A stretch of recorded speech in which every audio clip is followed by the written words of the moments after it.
ചരിത്രത്തിന്റെ നൂറ്റാണ്ടുകളുള്ള നാദാപുരം മസ്ജിദ് മലയാള കവിതയുടെ ആത്മീയവും അറിവിനുമുള്ള ഒരു ആരാധനാലയമാണ്. വാസ്തുശില്പകലയുടെ സവിശേഷതകളാൽ ശ്രദ്ധേയമാണ് ഈ പള്ളി.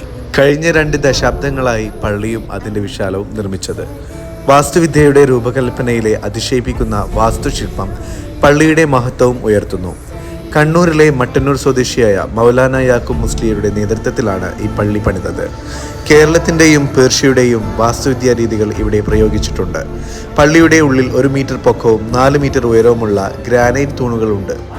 3 നിലകളിലുള്ള മസ്ജിദുകളുടെ ഏറ്റവും മുകളിലത്തെ ഇടനാഴി പൂർണ്ണമായും മരം കൊണ്ടാണ് നിർമ്മിച്ചിരിക്കുന്നത്. ആദ്യ പള്ളിയുടെ ഉൾവശം മനോഹരമായ കൊത്തുപണികളും നയതന്ത്ര സ്തുതികളാൽ ശ്രദ്ധേയമാണ്. ഈ പള്ളിക്ക് 500 വർഷത്തിലധികം പഴക്കമുണ്ട്.